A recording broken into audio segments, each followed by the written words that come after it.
Hey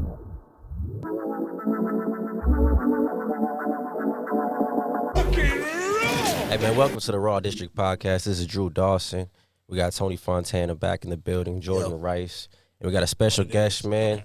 Tell the people how to pronounce your name, man. My name is Darrein STL Safron. Darrein Safron is what people knew me from Strange. Darrein STL is what I go by now. My first name is Darrein though. Hell yeah, Darrein.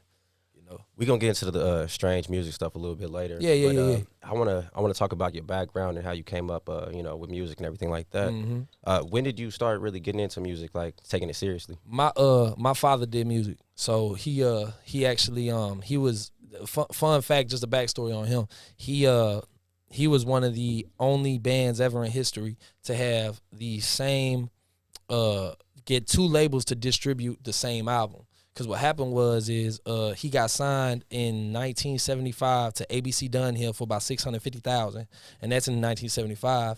The manager went around and did some shiesty shit, went behind that label, and also signed them to Universal for an additional $600,000. So that's 1.25 mil in 1975. So he's always been doing music, but the thing is after that happened, the labels dropped the band and everything because they didn't like the shiesty situation, and we still grew up broke.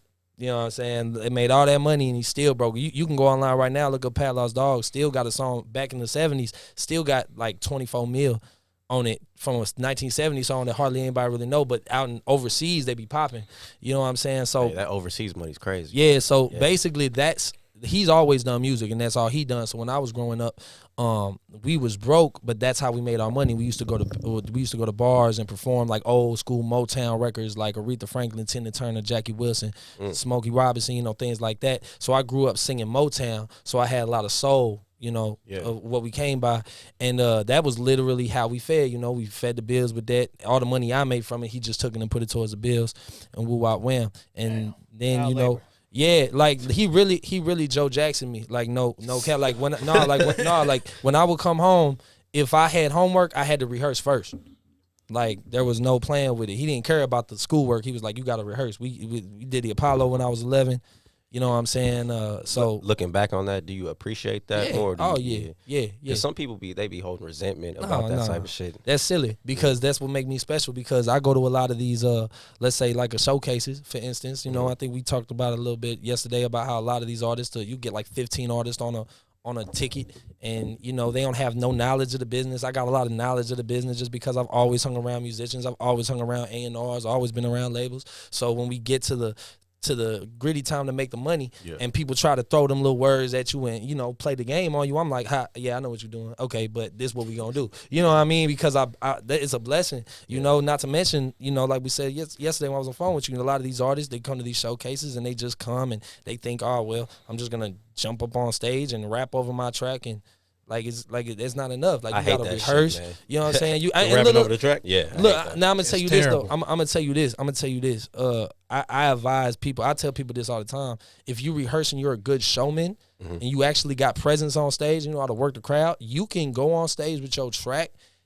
It's all about knowing your situation and playing chess with your moves, knowing what you walking into. Because usually, like even the show that we doing tomorrow, a lot of the tracks have the track on it because of the fact that I know how venues play their game. A lot of times you don't know if the venue has a good sound system. You don't know if the mic man going to be on his job. So if you go there and you have a track that doesn't have your track on it and you go rapping, but the sound guy is trash and doesn't check your levels or nothing, you can end up screaming over the mic and nobody hear nothing you say. It would have been better to have the track. That's the only reason. That's the only reason sometimes I'm like, all right, well, just to be safe, because I don't like. It's not like we performing at a verified venue that got monitors in the front stage and a sound man getting paid hourly and things like that. You gotta protect yourself and image wise for that as well. Yeah, and I think people who dance a lot in their music and they involve dancing, they get away with it too. Yeah. Unless you're Chris Brown. Chris Brown never. He's always lip syncing. Yeah. He be lip syncing like a motherfucker. But he can also sing though. It's like when it comes down to like Chris was another one. He was brought up. He was singing at a young age. That people. He been doing it long, so he rehearsed it and came up doing old school music like Beyonce's and people like that. These real big stars, they've been doing it from a young age, and You know, like muscle memory now. Yeah, like you know, Chris. I heard that Chris, he goes on the beach and he'll run in the sand and do a set. You know what I'm saying? In the sand. So then when he get on stage, it ain't nothing. I was just at the crib. I have a treadmill at the crib right now. I jump on that treadmill, throw the speaker on, make sure it's loud so I can't just sing easily. Like actually I push over. Right. I be on that treadmill singing the whole set. You know what I'm saying? So it's like you got to really. A lot of people don't do that shit. Yeah, you got to prepare for this. This like training. You know what I'm saying? Live performance is everything though. Yeah. People who have a good live performance do everything he's talking about though. Yeah. And they'll tell you that. They're like, man, I'm in the gym working out and doing the whole routine. Right. I'll be and another thing about that live performing, man, like when you go to those venues, if you're an artist, you gotta have stuff on hand because you are performing in front of drunk people, high people, people who are on drugs. It's crazy entitled to think that you could just get on stage and just rap. And then everybody's going to wake up the next day and remember your ass. And then you got to think of this, too. This is the biggest thing I tell people, especially to any new artists that don't nobody know none of your music. I tell them all the time, number one, cut the beat like you want Wildin' Out. DJ Direct, cut the beat. Do that, and cut that beat, and rap your stuff a cappella so the people can hear you and feel you because they not going to feel you at all because they don't know your song. They don't know your song already. Yeah. I tell them do that, and I tell singers, I'm like, sing something they know first. Give them like an acapella of some Usher. Like I'm gonna do that tomorrow. I got Usher and Omarion on deck for my show. For everybody that don't know me, y'all know this. So let me sing this to y'all so y'all like, okay, he is dope. I can hear it and I know that. Sense. You know what I'm saying? Cause real do that shit. You know, if you go up in here and you like rapping a whole set of songs, don't nobody know at event, especially this too. Like you gotta realize when you get up on that stage, people attention spans are trash today. They don't want to listen to 30 minutes of something they don't know. I tell people, they're like, oh, I didn't get to do all my songs. I'm like, bro, you should really go up there and do 2 songs and get off. Like, if you got 2 dope songs, knock them out and get off that stage so they want more. If you stay there and you're like, you know, going for song after song after song, they not going to get into it. They just not. I noticed that at a lot of shows I go to, these no-name artists, they got 2 or 3 dope songs and they'll just put them up and they're like, whatever, they don't care about them. But the song they think is a hit, no one fucks with, and they get mad when like they get off stage after like, man, they weren't fucking with me. Yeah, like, that song was trash. That's why. Yeah. That's one thing I never got with artists either though. The people is supposed to tell you what's a hit. Yeah, like, right. Some people are like, oh, like this a hit. It's like, nah, let the people choose. Like put out records and let the people choose what they think is the hit. I hear it so many times. It's like every time you expect a hit, it's like the opposite. Oh yeah. And every time like you make a hit or whatever, it's like, what? That was the one that y'all fuck with? Yeah, like, exactly. And that's really that happens all the time. Like artists are real sensitive about their work, and I think one of the biggest things is it's almost like it's like the way the universe works in a way. I'm very spiritual on all this. My head go crazy on all that stuff, but I think the universe works in a very special way to where it's like, okay, when you put a lot of friction in the water, you're gonna create a lot of waves, but you're not creating a steady current. You know what I'm saying? The things an artist feels that the more like pressure they put on that song, like, ooh, I really put hours on this. That's got to be the hit. That's definitely probably not. The real hits get made in like 5 minutes with no, less is more. Less is more. And like I said, like a river flow easy to an ocean. Like if it flow right and it just flow with no like friction on what you're trying to do, then that's the one. But they get attached to what they put so much hourly work into, and they're like, ooh, this got to be the hit. And really, people ain't gonna vibe with it because they can feel your stress. Yeah, I think people are trying to find that club hit or the radio hit instead of just finding a hit. They want to take something on the road and show it off like this. We ain't here for that right now. We just want to hear who you are. And once we figure that out, then we'll fuck with the other shit. Mm-hmm. I feel like if you working hard enough as an artist and you just doing what you got to do, eventually you gonna get a hit. You know what I mean? Well, definitely. The thing is, the hit don't matter. Yeah, it don't matter. The too hit much. don't matter. The music is 5%, dog. That shit don't.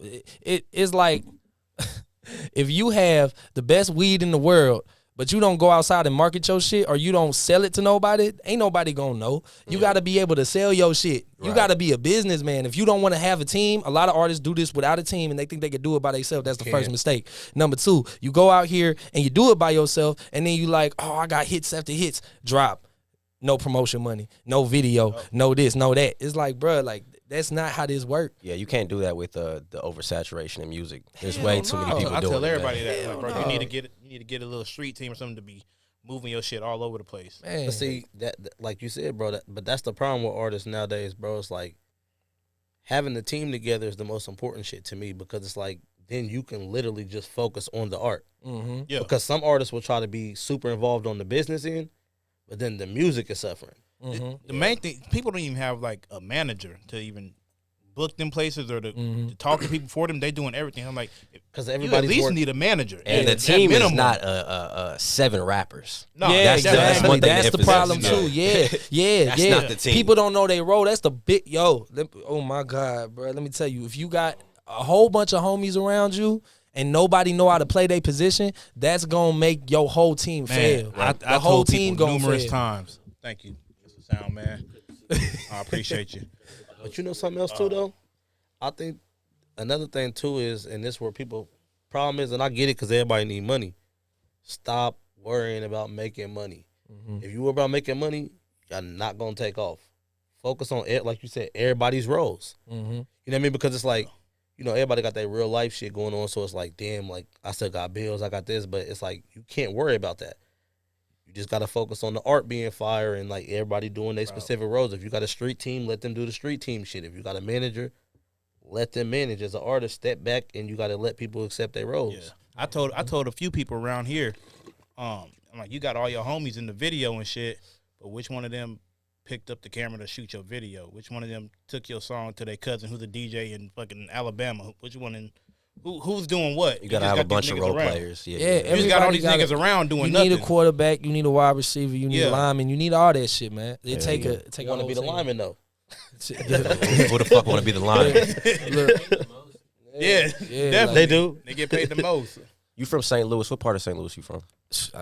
every damn part. Yeah, I was Moving born around? I was born in Castle Point, which is North County, which is it's not far from Ferguson.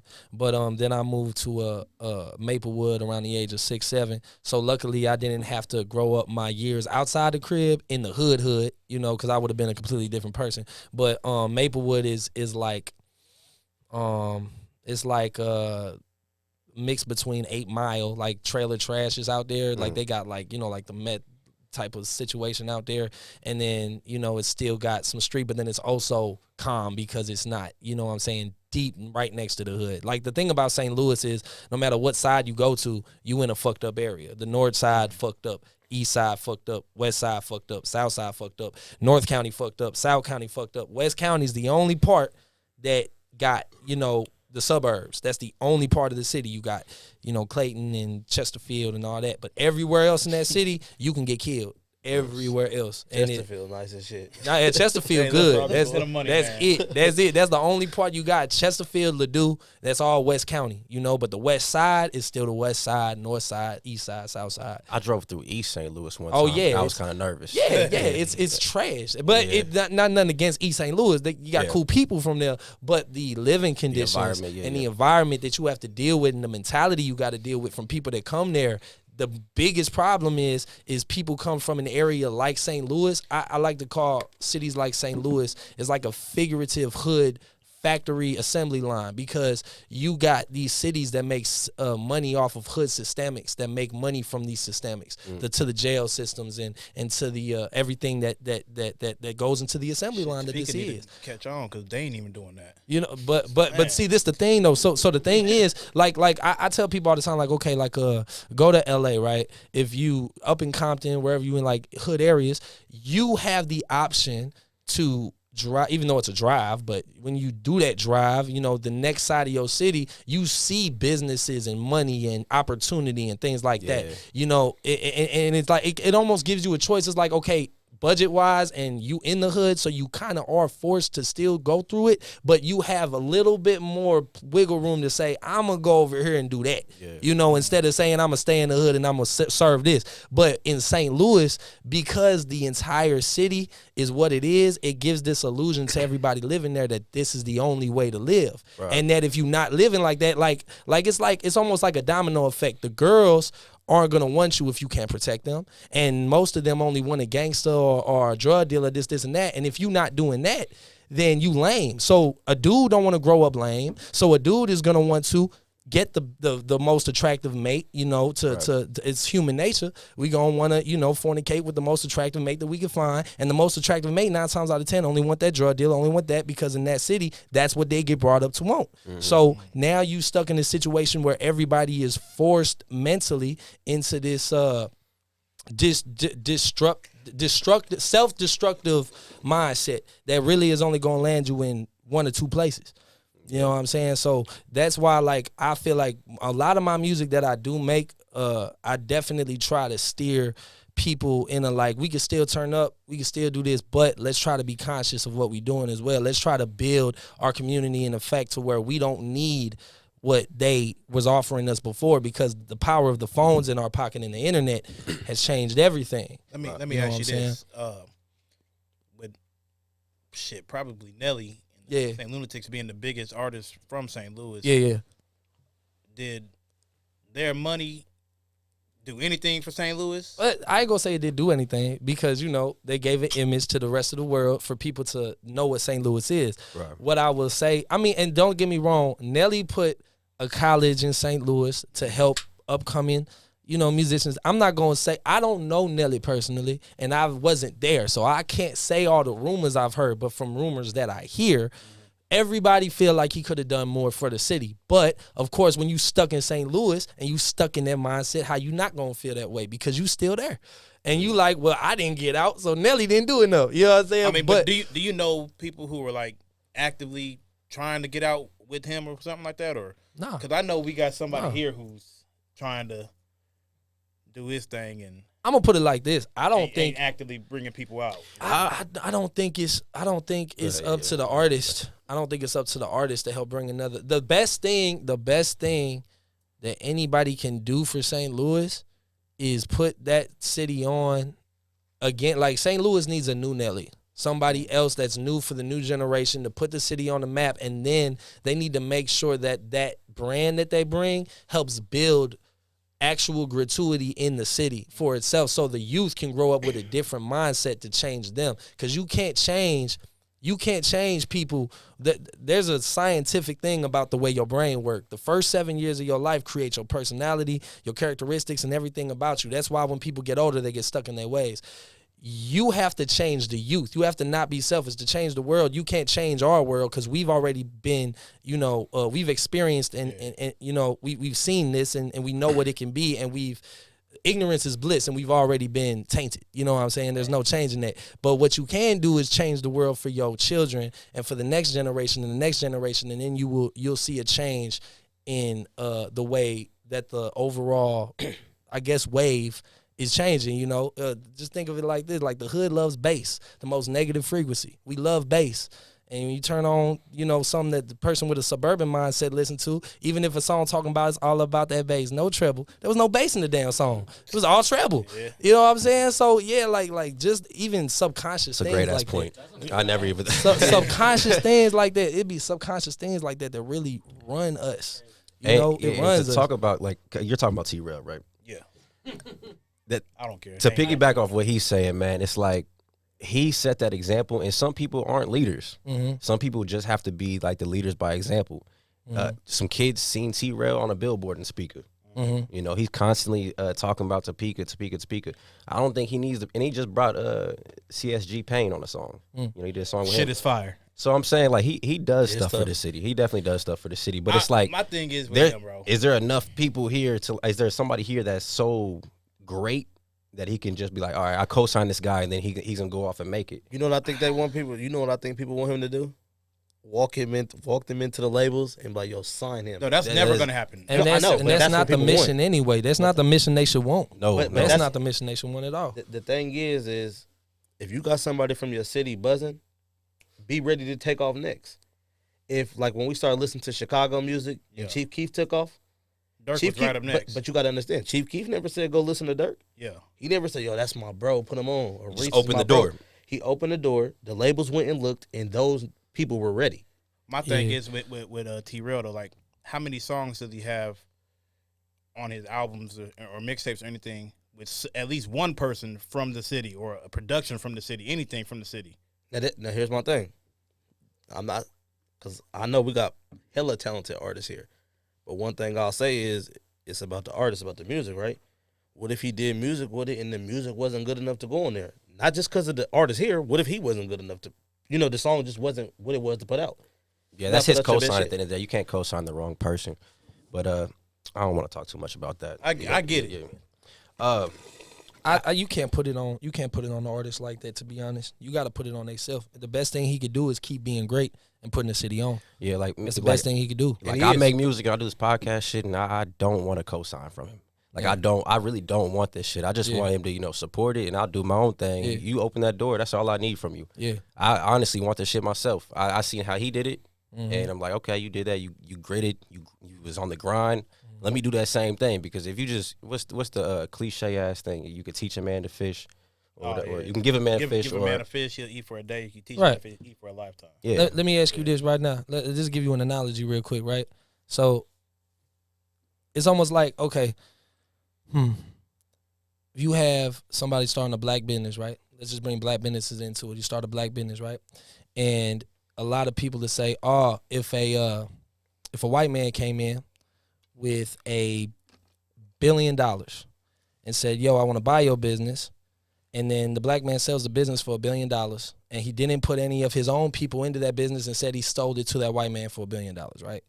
Now, that $1 billion could put on so many more black people, because I put it like this. People come from an environment and if we're playing chess, when you come from the hood, to be real, any place is the hood. I say the hood could be any place that doesn't give you the opportunity. It's not handed out to you freely. You just got to really bust your ass for it. Mm-hmm. When you come from the hood, people love to have the mindset to say, yeah, we from the hood. And when people try to offer you that handout, like here's a chess piece, a lot of times they get offended by it. Like, I don't need your chess piece. I got it myself. But you don't got no chess pieces to win the game. There's no chess pieces over here. There's no chess pieces in the hood. There's none. Like, you got pawns everywhere. You might have one bishop, one crook, but you don't got a queen. You damn sure don't got a king and queen. That's gone. You just got pawns and bishops running around. One guy that can maybe make a play, and that play usually land him in jail. That's the only play you got most of the time when you coming from the hood. That's the only play you got is the end. You in the wrong play, they're going to get hit from the next piece. So I ask people all the time, like, you can't really put it on the artist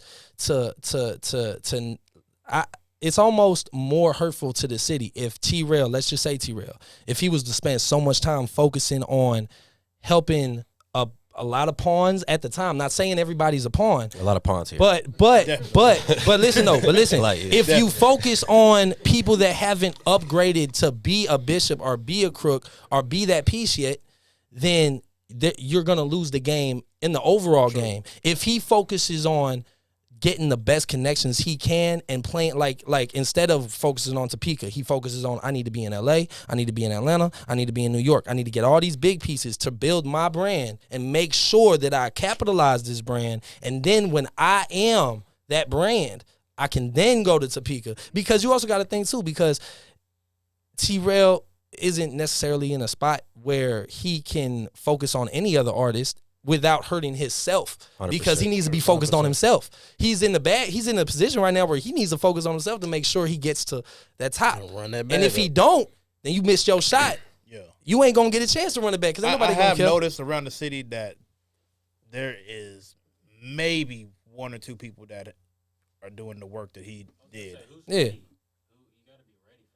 I'm just saying there's one or two people in the city that are doing the work that he has done to get where he's at. Mm-hmm. So I will say that no one here has actually worked towards it, but at the same time, my argument still stands. Like, get on they shit. Do something. Well, see, here's my thing too, though, bro. Every artist that make it from their city, bro, you can name it, bro. It could be from Florida, it could be from Cali, St. Louis, wherever. Everybody, whoever got a big artist, can find out what they could be doing better. Mm-hmm. No, definitely. Until you get in that position, and then you realize, like you said, I got to kick these door downs myself. Mm-hmm. My thing is, and it's just with anybody, bro, it could even be, we could take the conversation off of T-Rail. Even if it's in podcasting, bro, if a person saying they from where you from ain't enough for you to get their attention and kick the door downs too, it ain't meant, bro. Mm-hmm. People got to stop wanting handouts from other people, bro. Like, what if I don't like your shit? You might be a cool-ass dude, but I just might not like your shit. Yeah, but man, just get yourself, man. Yeah. Go out and hustle, man. Go out and hustle. That's the best thing you could do is just go out there and get it. Ain't no handouts for real. Let's get into the story a little bit, man. You grew up in St. Louis. You were making music. I did want to ask you, besides your father, who did you look up to in St. Louis, music-wise? In St. Louis, I didn't look up to nobody. Nobody? There wasn't nobody from St. Louis that I looked up to. It's people I fuck with. You know what I'm saying? My first ever, in Christmas, I could say the first 2 albums I ever got in Christmas time was Eminem Encore and Chingy Powerballing at the same time. I got those 2 CDs. They was both edited, and I thought it was hot until I heard the unedited versions, and I was like, what the hell? Well, talking about Eminem talking about some grab a chick and do-si-do when it was slap a bitch and smack a hoe, and on my version, it was grab a chicken do-si-do. Bruh, like, what was that? This was supposed to be my first sing. That song. They talk about some grab a chicken do-si-do. I'm like, I was singing that too in school. Grab a chick. Looking lame. Like nobody was even listening to that for real because back then, like everybody was doing lean with rock with. That's what everybody was on that back then. That's coming back too. Oh yeah, they could do that. I was just listening to them Franchise Boy driving up here. I was like, it's gonna be a TikTok challenge soon. I promise me. Definitely. But ultimately, I would say the only reason why I wouldn't say any St. Louis artists necessarily influenced me was because I was coming up singing Michael Jackson and Stevie Wonder, like soul music. So I really was a singer, like a singer at first. And then rap just I got adopted into it. I guess you could say M kind of influenced me, and Wayne more than any other rapper really influences me as a rapper. And I feel like that's the whole industry though. And that's, the whole industry sounds like Wayne. Drake sound like Wayne. So quick question before we move on. JayZ or Lil Wayne in a versus battle? I'm gonna tell you why. I'm gonna pick my answer. Y'all, I don't care who gonna get mad at me. I'm gonna tell you why. I'm gonna tell you why right now. I think that JayZ has amazing music and real meaningful music, and his and what he is as a businessman is instrumental to the image of what you can be, right? Like just being a boss. Like I respect him as a businessman. He's over the top.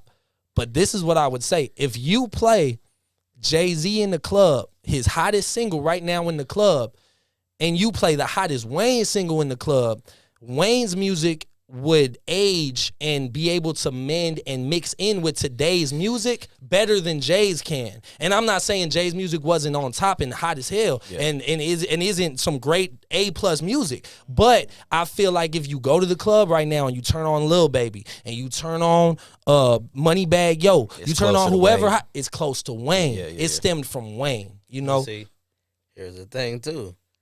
You're not always in the club. You're not. And see, here's the thing too though. Well, Wayne, I love Wayne, bro. Wayne's in my top 5. So is Jay.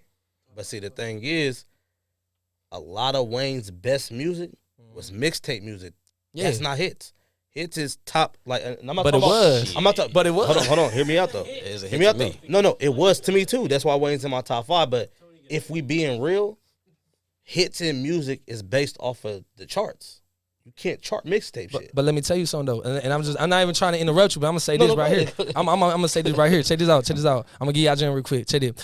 Top the charts, especially back when Jay was topping the charts. That's when music was really controlled by these labels a lot harder. Yeah. Wayne had the streets way hotter than off the mixtapes than just off of saying like, okay, Jay has song Cry. Jay has did like all these real by the book, go in, get the label, you get money and you go, do the mainstream, even all his artists, Kanye, Rihanna, they're real mainstream A+ superstars. Exactly. But Wayne had the streets. True. And the Can I ask you something as an artist though? What's up? All right. And a lot of y'all in here are artists, right? There's 3. Is it easier to remix music? Because I ain't gonna lie to you. Once Wayne remixed this shit, it was Wayne's. Mm-hmm. We got to keep it a bean. Yeah. But my thing is though, they laid the 98% template of the time. But they laid the template for the song. So my thing is it easier to remix hits than to make originals? I would give you that if that is how Wayne was, if that's how he came out. But he was killing shit before then. He was killing shit before then. He was with the Fireman. You could ask that with anybody because you hear everybody doing a freestyle on live or some shit with somebody else's shit. So, and on top of that, Wayne, once again, like we said, if Wayne Wayne was more reliant on the template that artist was giving them, then that song would have still been their song and Wayne sounding like them. But Wayne gets on a song and sound like Wayne. Yeah, you know what I'm saying? Like and then on top of that, I always tell people this too. The thing about Wayne, I feel like one of the biggest reasons why every rapper sound like Wayne, he impresses me when I listen to the music. When I listen to the music, I get thoroughly impressed by his wordplay. Like Jay impresses me off of his mindset and like, wow, you a boss. Like, ooh, I want to be like Jay. I want to ride up and just have that demeanor of Jay. He has some sneaky bars. He got bars, that demeanor. He got some sneaky bars. But he don't got as many as Wayne. No, not even close. I said last week on the show that Wayne would wash him.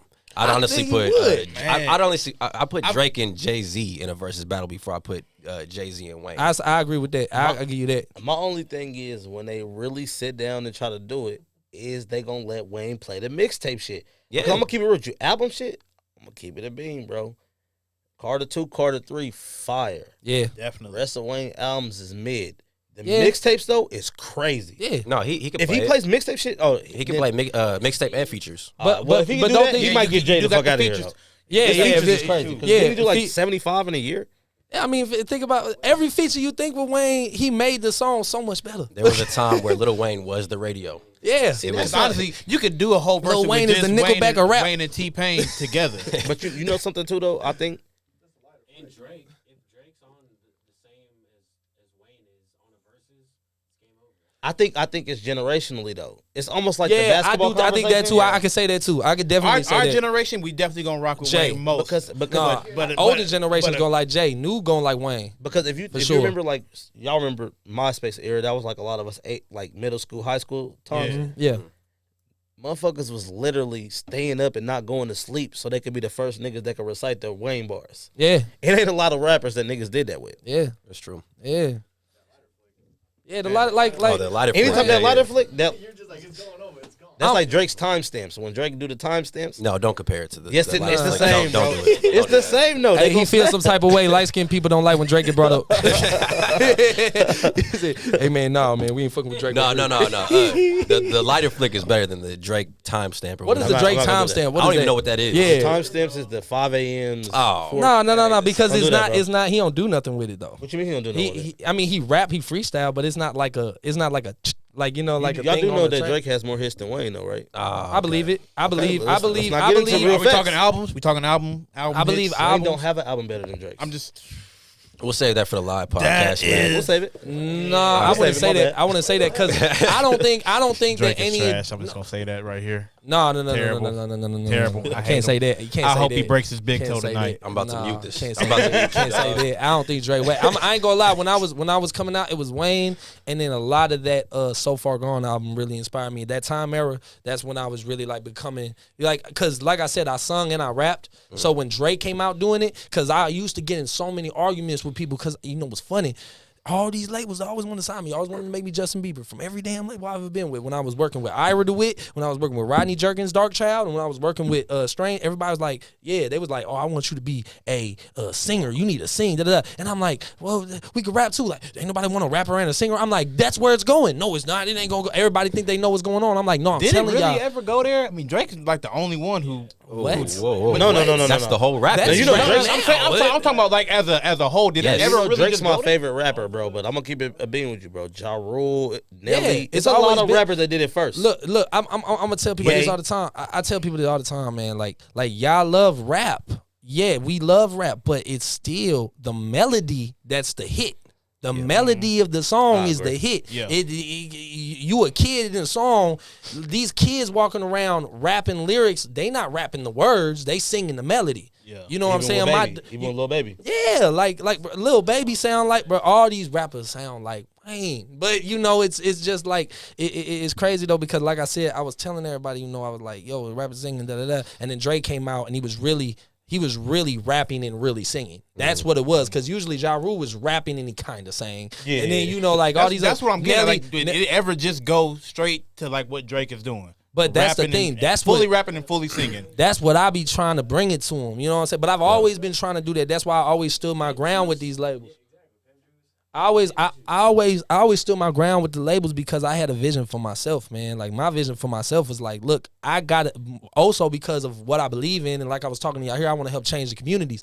I can't change the community if I come out singing "Baby," and then I'm like next week I'm like, all right, y'all, let's fix the hood. What? Yeah. What you talking about? Because I understand the way the mind works. I'm like, I'm not over here trying to like please the hood first or trying to gain no respect. It ain't about that. It ain't even nothing about that. It's about being able to show who I really am so people can respect me for what I am. Right. You know what I'm saying? So I really like, there was been many different labels. I was like, I see the opportunity you putting ahead of me, but that's not the play I'm trying to make. I got a different story I'm trying to accomplish here.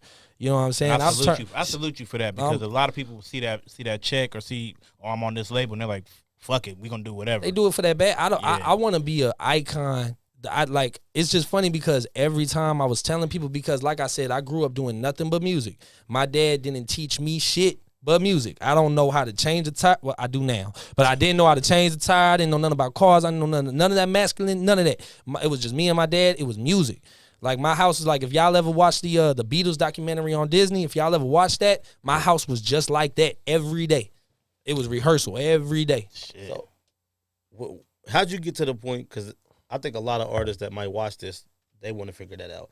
How'd you even get to the point where you knew how to contact labels or labels started contacting you? The funny thing is because I was always doing music, I was always 1 foot in the industry. You know what I'm saying? Like when me and my dad, like I did the Apollo at 11, even when I finally started producing myself, actually recording my own stuff away from like Motown music and stuff, I was 14 and I met a producer named Swift.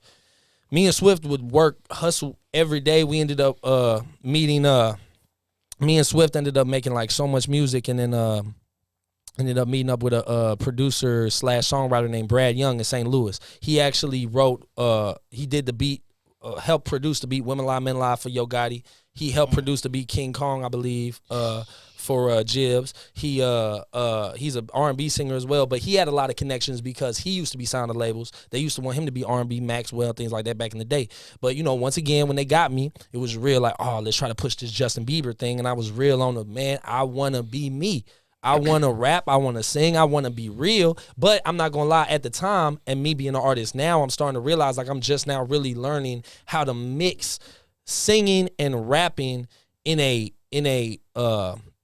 good mix to where it's like, okay, when I was rapping before, I'd still try to cater the singing, and it was like I was trying a little bit too hard to keep both of them in the same world. Now, it's like when I'm spitting, they like, damn, he just went off. But then when I sing, they're like, oh, shit, and it's not doing too much on each side. It's like it's starting to really blend in now. Let me ask you, is there one that you prefer more than the other, rapping or singing? Nope, not at all. And I'm going to say this, why? Because when I rap, you got to hear what I'm saying. When I sing, you feel what I'm saying. And I need both.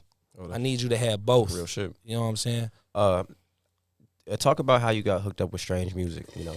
So basically what happened is at the time I was signed to Ira DeWitt on Notify, which is this like the little side label gets distributed by Universal, I believe. Don't quote me on that, but I know it gets distributed by a major. But Genuine is on there, or was on there. I don't think he's on there anymore, but he was. It was a St. Louis label, and she's the one who actually got me working with Dark Child back and around. Funny thing is, this is real quick on the side. The funny thing is one of my dancers, when we were doing label showcases and stuff, trying to get signed by labels, like to get a distribution deal, one of the background dancers was Danny Lay. She was my background dancer back in like 2015. That's the baby's. Yeah. Still fire. Chris Brown. Still, let's not address her as the baby's video. Still. That's what she is now.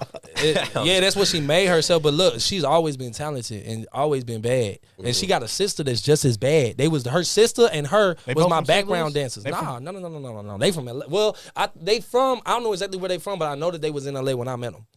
You know, and you know, she did what she did, you know, but it was like, yeah, like I actually made a song about her ass when she was my background dancer. I was like, damn, you bad as shit. But I was lame then, so it don't work. I need redemption.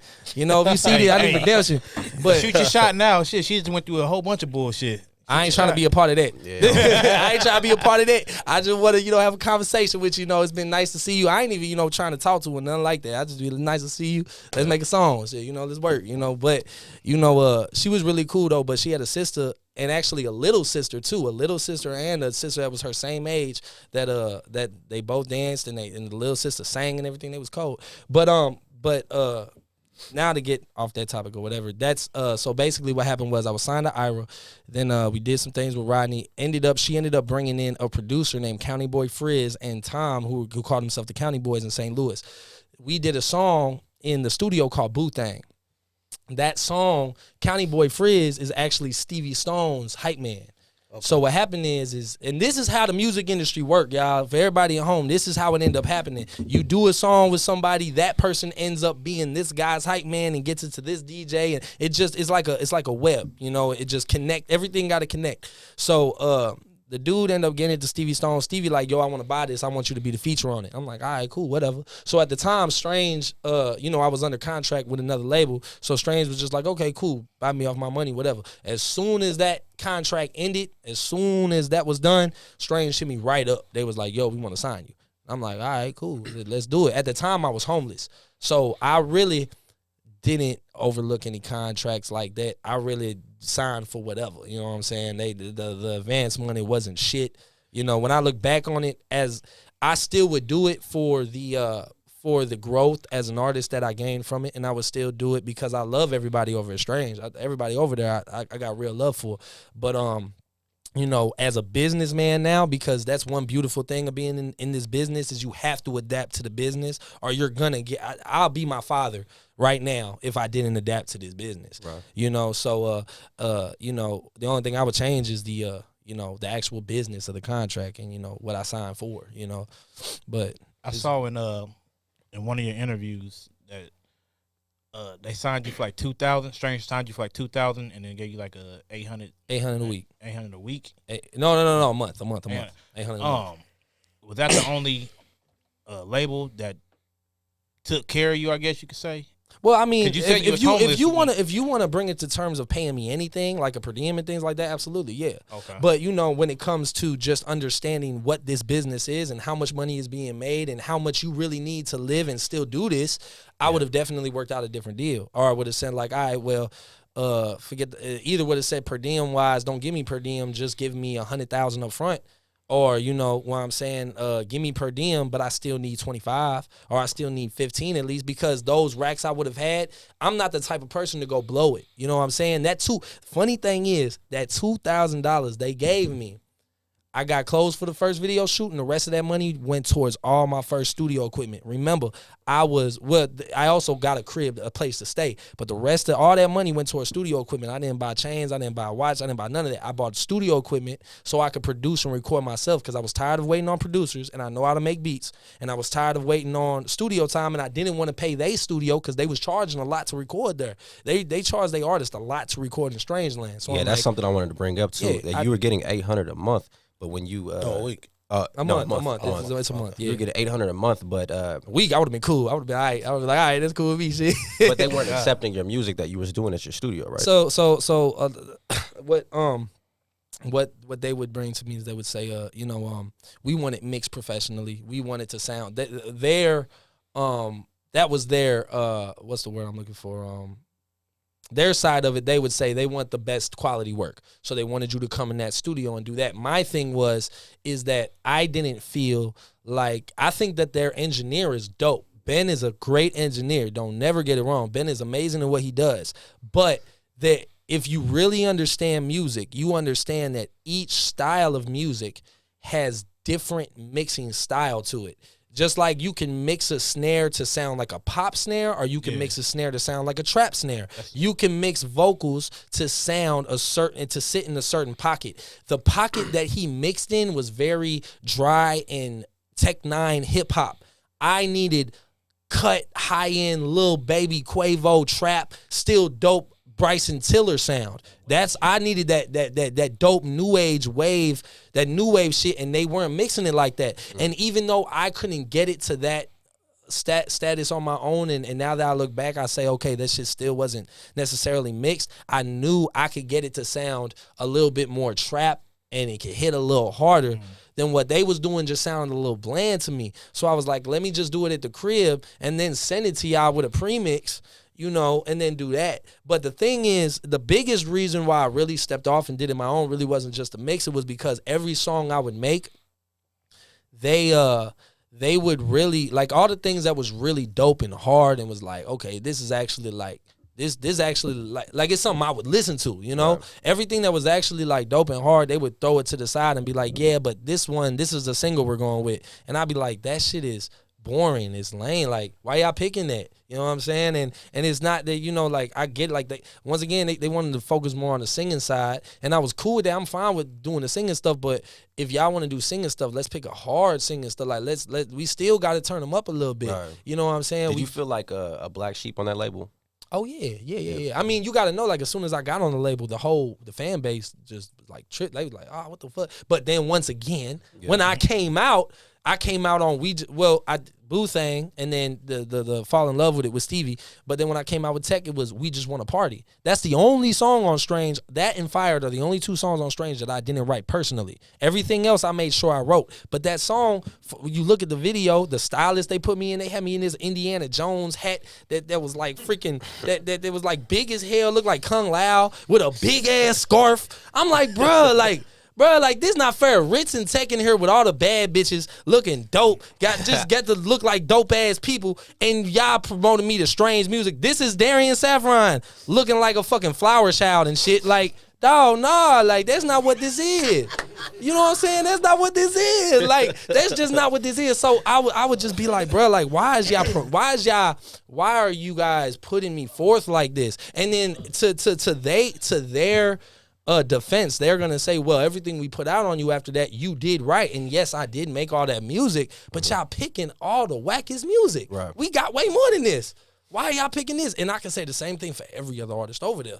Because every artist over there, JL had hits on his album. They wouldn't make videos to those songs. They would only go with these songs. I'm like, bro, what is y'all doing? Y'all dropping the ball. This the song. Oh, yeah, there's definitely rumors. About that. A lot of people feel that way. And it's nothing. Look, this happens on every label. And the only reason I was mad and the only reason I went out of pocket and did what I did is because of what Strange stands for. Yeah. They stand for artists being able to be creatives, because labels, like, they were against the label way. But y'all being real labelish to y'all artists. That's the only reason why I really crucified myself. Every other artist over there was like, nah, don't do that. Just play the game, man. Just play chess. I was like, man, I'm from St. Louis. I don't give a fuck. I'm stupid.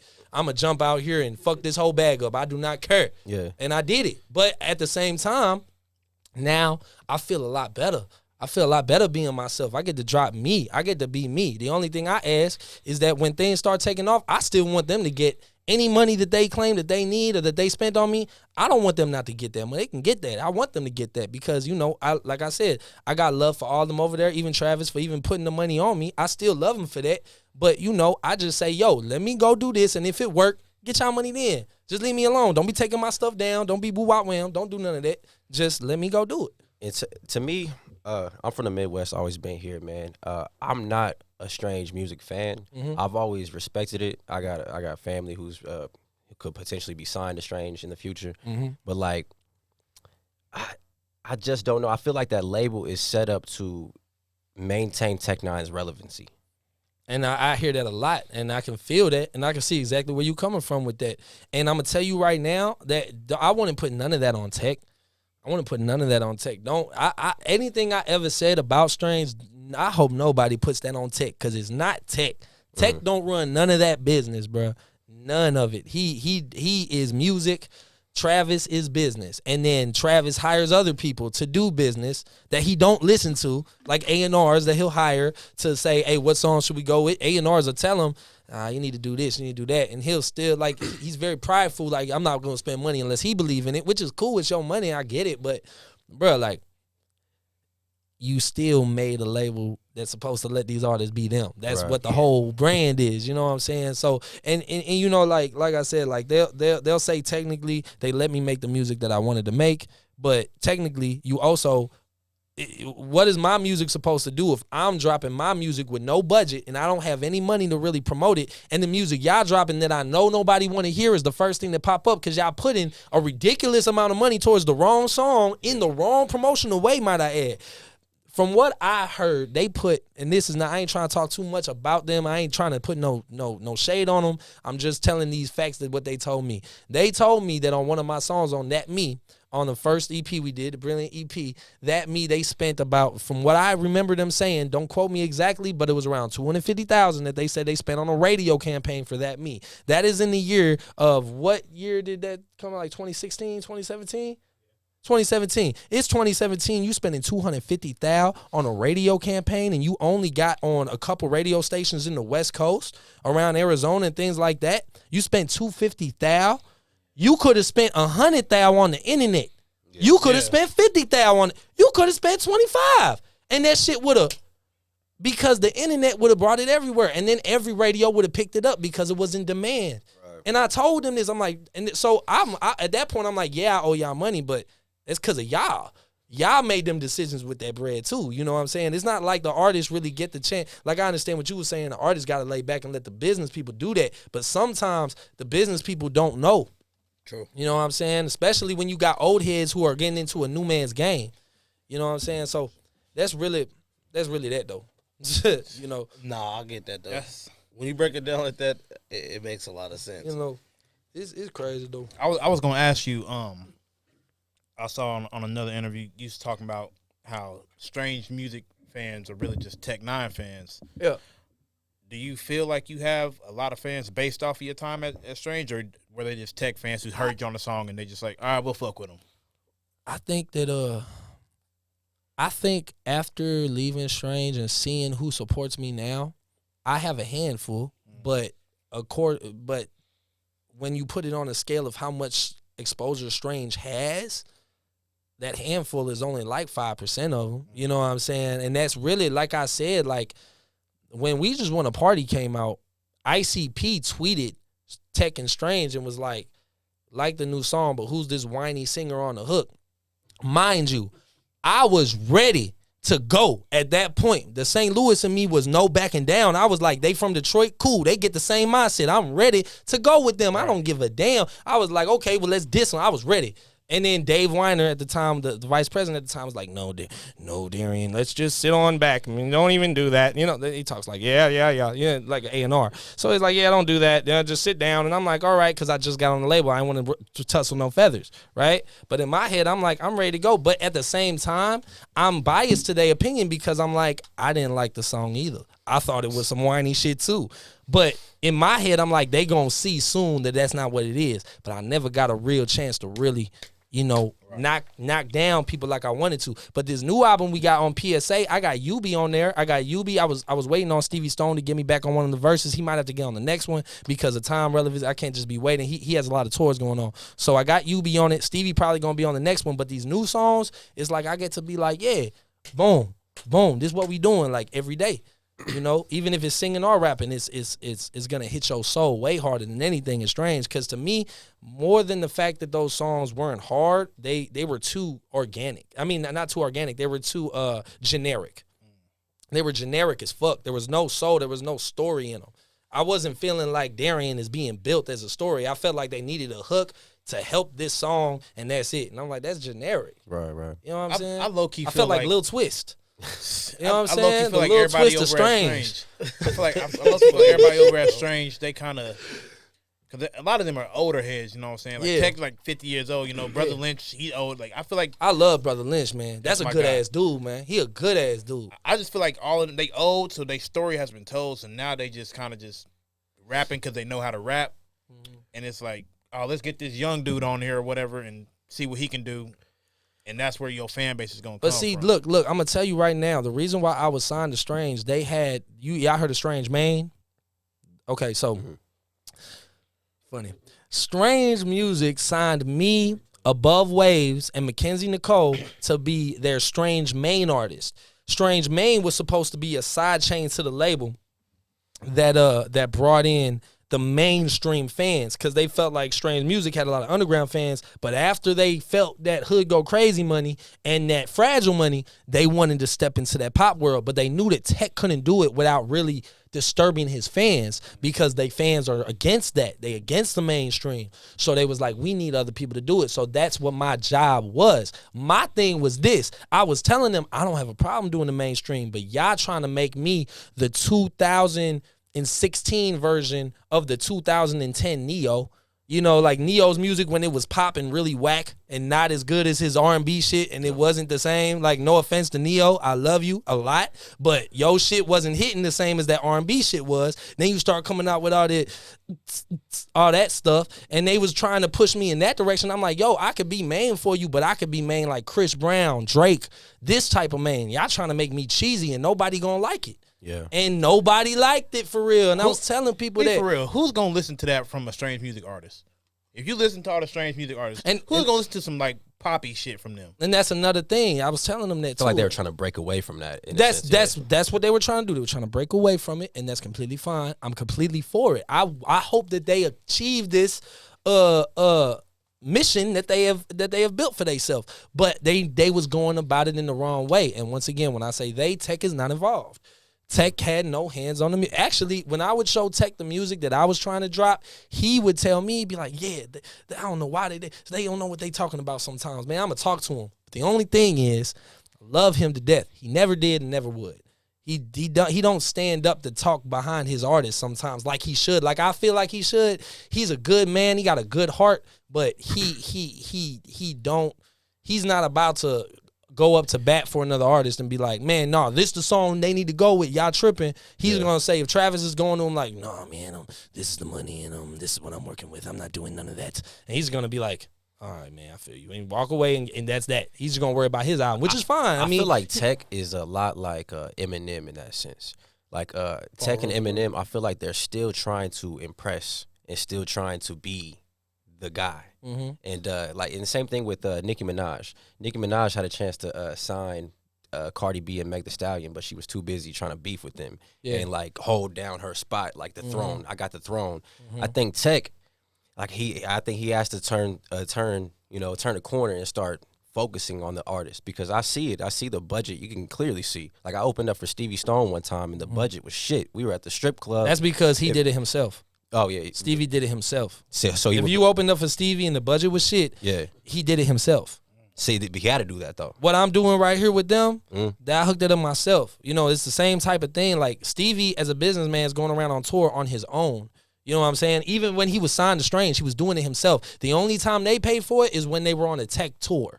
You know what I'm saying? Now they might set up shows here and there, but they'll give them like one Sprinter van and they have to work with whatever the venue got. They're not going to bring in a sound man and all that because, but you have to think about it though, from the business sense, I ain't mad at it. You know, that's not necessarily a terrible thing. You know, I mean, I wouldn't necessarily, if I was the one running the label, I would have maybe gave them a little bit more like, okay, let's get them the same way Tech had them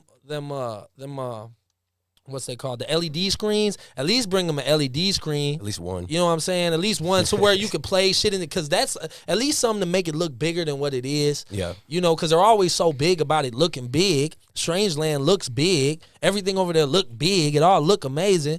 But it's like Travis is very what's the word? He's very pretentious on how he spends his money, if that makes sense. If that's the right word, it might not be, but I feel like you know what I mean. We wouldn't know. He's He's very particular on how he spends his money. You know what I'm saying? He's very particular, and he has to really. I don't know if that's the word, but you knew what I meant. You knew what I meant. So, but you know, he's that with his money. So right. I'm not mad at him for that as a business. That's cool.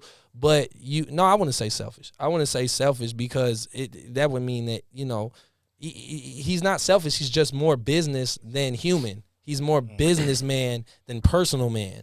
He's not looking at you like, oh, well, maybe I should help. He's looking at you like, well, you're not bringing in enough money. So until you start bringing in the income, I'm not going to give you the budget, which is completely understandable. He's a bank. I'm not saying that nothing is wrong with that. I'm just saying that things could have been done a little differently if mindsets were a little differently as well. You know what I'm saying? And it might have very well have done way more for every artist that's Strange than what has been done for them now. Yep. You know what I'm saying? Shouldn't, like, maybe you, like, certain labels shouldn't sign certain artists that they can't, like you said, help a little bit extra or even put a budget behind them until they can actually make it. Like, But It sounds like to me that they looked at you like the mainstream relief that they were looking for. Yeah. They heard somebody who could sing and rap, and then when you came in, I feel like when you weren't on the Justin Bieber poppy type shit, that wasn't your vision. I feel like maybe they were turned off by that. But you know what? And that's very true. But what happened is I remember this very clearly. I remember having these conversations with Dave and Travis in the same office, right there. And I told them when we signed, I was like, "Oh, that's cool, but I want to be sure that I don't want to come out with a big single and just go. I want to come in organically. I want to get the streets first. I want to get the respect from the streets first, and then we can go pop." But I told them, I was like, I want to, and they was like, "Oh yeah, of course, yeah, that's no problem." Sign, and then all that go out the window. Like, "No, you're doing this. We're doing it like this." And I'm like, "Bruh, fuck the streets." No, for real, no. Listen, and this is the thing, and this is why a lot of major labels are failing right now. They fail to realize, and I only realize this because I'm going off of knowledge from the 50s, 60s, 70s, 80s, 90s, and now in the music. I've studied music from what your grandparents been listening to. I've studied it and I've seen the play. I've seen how it's evolved. The culture is driven by the streets. The pop side is driven by the money, but it always goes off of what the streets are doing and wanting. Drake did it right because he got the streets respect and then he went pop. If Drake didn't do that and he started pop, do you know what Drake would be? Do you know what Drake would be if he started pop like, "I better find your lovin'"? If he would have came out with that first, he'd be like Kid Ink. No, he would be like Jay Sean. He would be like Jay Sean, bro. Y'all remember Jay Sean? What? Baby, are you down? Ooh, that shit. Drake would have been that if he would have came out like pop. But no, he said a lot of people doing it, but you're not doing it right. I told every label I've been with, I told everybody, I'm like, look, we have an opportunity with what I do. We can have everybody respecting us. The hood can respect us, and pop can respect us. Everybody can like me. Not to bring that to the full front, but being a white marketed artist, having the opportunity. Eminem is one of the biggest rappers ever because he did it right too. He got the street love first. The people respected his bars. He didn't come out doing some poppy shit, even though it was kind of, funny and they marketed it in a funny way, but he still was busting bars. Streets was like, damn, this white dude spitting. And then if you listen to the album, it's a lot of street shit on there. You know what I'm saying? So it's like it come down to the point, man. It's like it was just like, bro, like I get what y'all want to do, but at the end of the day, what y'all wanted to do is only going to benefit you. It's not really benefiting me like that, because overall, what I want to become, that's really blocking every single vision I have for myself. It blocks all of that. If I come out singing like Justin Bieber, I can never come out with a song that's, talking about what I be talking about now. Hell yeah. You know what I'm saying? Let's talk about the future though, man. Obviously the Strange shit is past. What you got working on now? What you working on now? Okay, so right now, I got a few different projects coming. One project so when I left Strange, I had to go as Darrein STL because I wanted to start rebranding myself. Right. As we said, I wanted to go as Darrein STL to put like music that I knew that my generation would like. But, it's hard to build yourself without no budget like that. You know what I'm saying? So when I finally got the access to my Spotify accounts and my Apple Music accounts, and I got to look at the analytics and the statistics, I see that Darrein Safron gets a lot of plays. It gets a big amount of numbers because that's the brand, that's the name that had all that money behind it. So, of course, it's going to have numbers behind it. People still listen to those songs. I still have a lot more followers off of that. So what I was going to do is I'm doing kind of it's kind of like a test run, and I'm dropping my new album under the Darrein Safron platform, the first album that's ever dropped on the Darrein Safron platform since I was with Strange. I've only dropped singles. I've never dropped an album. So it's going to be my first album is going to be called PSA. And what PSA stands, well, you know what it stands for, but what it means is it was a public service announcement to all my fans and everybody that did follow me from strangers to let them know I've been doing music. I ain't never stopped. I've been going as Darrein STL, but I'm gonna see just what the numbers do on that platform. Should that platform give me great numbers, then I'm gonna just start dropping everything on that platform again. But that album, the PSA album, is actually a fan appreciation album as well, because I do some albums where I allow fans of mine that really fuck with my music to kind of help me too. I'm like, yo, I'm putting it out on this streaming platform, has millions of followers and stuff. I'm giving artists slots away to get on the song with me, and artists can buy their way in. You know what I'm saying? So they can buy their way onto the album with me, and I'm putting I think I got like about 10 artists on this album, on the PSA album. Should this do good and the numbers do well, I'm going to drop my actual album, which is called Spaceships, on Darrein Safron platform. If not, I will drop it on Darrein STL. If anything, like cease and desist and all type of other shit, if they try to be like, oh, you can't use that name even though it's my name. You know what I'm saying? Like, if they try to come on some weird legal stuff, then I'll just be like, all right, well, I'm going to go as Darrein STL. If they try to shoot that down as well, then I'm gonna just start getting mad again. But that's just being real. Like, I'm not trying to mess with nobody. I just want to get this shit out there and feed my daughter. You know what I'm saying? That's all it come down to. Hell yeah, I know that's got to be frustrating, man. As an artist, and just not having your creative control is like, it can drive you fucking crazy. It can, it can, and that's why like nowadays, man, like it's really. It makes more sense for you to just do it yourself. I'm telling you right now, if you don't have a fan base and anybody offers you a contract, there's no way it's a good one. Right. It don't have make no leverage. sense. It don't make sense for that contract to be a good contract. Yeah. I don't trust nobody to be like, oh, well, you a good person, I'm gonna fuck with. Nah, man, hell nah. I damn near almost didn't. The only reason I trusted Strange is because it was Strange. Yeah. I'm like, oh, the one that stand against labels bullshit. Yeah, this is just what I need. Label bullshit. You know what I'm saying? Like, it's like, it's like. So you gonna stay independent from now on? I'm gonna tell you like this. That deal gotta be motherfucking magnificent, dog. It gotta be ridiculously like, damn, y'all offering me a house, a goose, and 10 bad bitches and 10 million. Like, like it gotta be amazing, like ridiculous. Like, you don't never gotta buy food again, gas or water, all that. Like, I get and I get a bunker in case the world end. All that. I need all that. Because the world going to end soon, too. I hope y'all know that. Yeah, it's coming, man.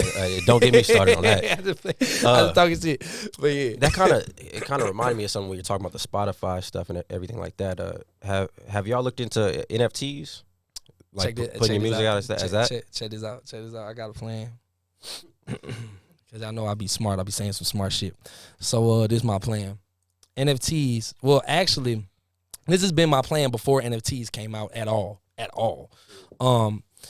Call of Duty has Call of Duty points, right? Like when you go on Call of Duty, if you want to buy something, it has Call of Duty points. Oh, yeah, right. All right. So if you got a marketplace, so say a website where you sell all your stuff, your merch, your CDs, your music, anything, beat packs, whatever you got, right? You sell it. If you have your own sense of Call of Duty points, right? You can say my album is worth let's say 1,000 Darrein points, right? You have to buy my currency to buy my album, to buy anything. I can sell 1,000 Darrein points for $20. Essentially the same thing Call of Duty does. You want that shit that's cost $1,200, but there's no pack to buy at $1,200 or to get just as much as you need. You have to buy certain packs. So if you buy a pack of Darrein points for $20 to buy an album or two, essentially you just bought a $20 album, right? Now to bring in NFTs into that, right? You can build an NFT and say, oh, you can only buy, since check this out, NFT is only the hot trending form of currency right now. Like, people are buying them for all that money. I could say, okay, I'm selling my NFT for, let's just say, whatever, like $20, $30. But that NFT, you could say you need a certain amount of NFTs to actually buy your stuff. You could sell your merchandise on a quantity of NFTs. Yeah. Like, 3 NFTs for this, 2 for that.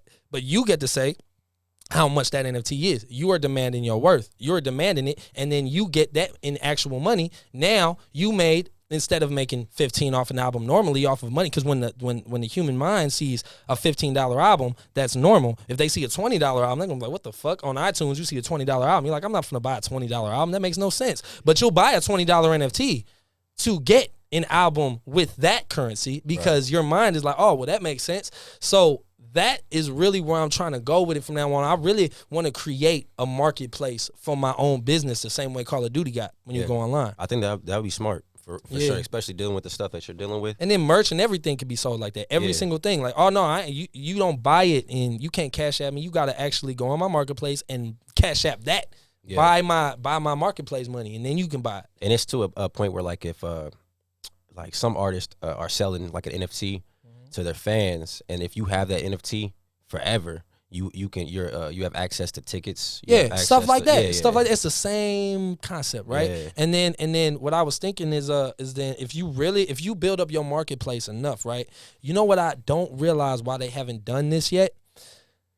If Call of Duty went the extra step and they said you can sell your Call of Duty points, you can essentially if you gave away to let your fan base make money, like you said, oh, and for everything you buy, like, you know, like how in Call of Duty when you play a certain amount of times, you get like 100 coins here, 100 coins there, blah blah blah. If you gave people the option to sell the Call of Duty point or to sell your marketplace, now you just made your currency a foreign exchange. You just created a foreign exchange, because now let's say, like, okay, I'm giving away like for every 20 videos you watch of mine, you gain 0.3% of one NFT. So then they're making sure to watch every single one of your videos, and you're getting paid off of monetization, and they can sell it and make money themselves. So that gives them reason to be obligated to do it. And you make money too. And you get the royalties off that. Exactly. Every time it's you sold. make the royalties. You make that. I'm telling you, it's next level, bro.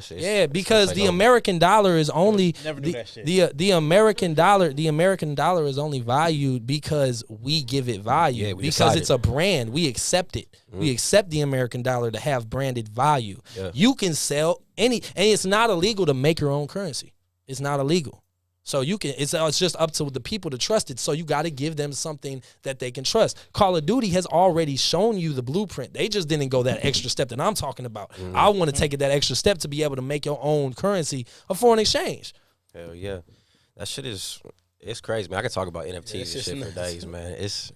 I haven't got into it yet, but I feel like if I did, I'd probably have more money than I got now. I mean, what you're talking about with the currency, whatever, that's same. Basically what it is, right? Yeah, okay, but then that's what I thought. I actually looked it up the other day, and I'm like why for $1 million and all this? Like, well, you could put your song on. It's called the Open Sea. That's what the platform is. You could put it on there for like $15. You could sell a song for or whatever. And say you fucking blow up in the next 5 years to a whole nother level, that NFT becomes worth way more. So everybody who bought that NFT at $15, makes it a stock. Yeah, it's basically that. Stock. So everybody who bought that at $15, 5 years later, now they can sell it for $200,000, and you get the royalties. And they can and sell you get the royalties. Yeah. Okay. And you can what's the name of that? NFTs. What's the name of that? OpenSea. That's where. But you have to buy into Ethereum. I don't know how to say it. Ethereum. Yeah, you have to buy into that. So whoever made that app is trying to run up the numbers on Ethereum, because he probably got a whole bunch of Ethereum bought too. Yeah, because Ethereum was probably really, really, really, really cheap. I remember someone talking, that name came up before Ethereum. I think somebody was talking about stocks. It was like 0.9 cents, some weird shit like that. But if you bought millions of them, and you can essentially build that up now just off of people, building that, then you can make another Bitcoin. Yeah, you know what I'm saying? It's like crazy, people making. I wish I would have invested in the Bitcoin. My homie told me. I'm listening to everybody who's telling me to invest in something. Like if somebody's really in my ear about something now, I'm like, all right, I gotta take this serious. Because it's just a trend. Research. It's a trend. I was talking shit. You was talking shit. Yeah, I was like, damn, bro. Everybody either telling you to get an LLC or invest in Bitcoin. Hey, and both of them good. Yeah, both of them good. Look at me trying to be a comedian. Where does everybody find you on social media now? Well, you can find me on. I would say the best place to find me is just tap in with me on IG first, and because it's the easiest place. DarreinSTL, and y'all can just find me there. And then everything else, it'll tag you in everything else you're looking for, YouTube and all that. I mean, just go through the post, do some research. You know, you'll see what the songs is called. Instagram will give you everything. So. Hell yeah, and the project was PSA. PSA is coming very soon. Spaceships is coming shortly after that. Both the albums are ready. I'm just making sure it's the right time. I got to get all my videos right. I got to make the plan. It's just taking longer because I ain't rich. I ain't rich. You know, I got some, but I ain't that. You know what I'm saying? I'm getting there. Yeah. I appreciate you coming through, man. I just got hip to you because he told me about you. I did a bunch of research on you. I like the music a whole lot, man. Appreciate you. You got that R&B and rap mesh, you got it, bro. You just like it's gonna hit, bro. Yeah, sure. and you know, we gotta promote the show tomorrow, man. Where you gonna be at tomorrow, man? I would love to promote it, but hey, this ain't gonna be details. This ain't gonna be out. I need some details. So promote something, man. But I know. But what is the name of the venue? Do you know? Venue 1235. We have Venue 1235 tomorrow, New Year's Eve. Is that speaker? Lawrence. In Lawrence. In Lawrence, Kansas, 1235. Venue 1235, right? Venue 1235, Lawrence, Kansas. We'll be there for New Year's Eve. Shout out to the Shout out Free State. Free State Beer. Shout out Free State Beer. They're gonna be giving me a free case tomorrow. You know what's up. But yeah, you know, shout out. You know, we outside, man. And shout out to everybody here as well that brought me through. I appreciate y'all as well. And and y'all already know. You know, whenever y'all need something, you know, I pull up. It's all love. For sure, man. Appreciate it, man. Yep.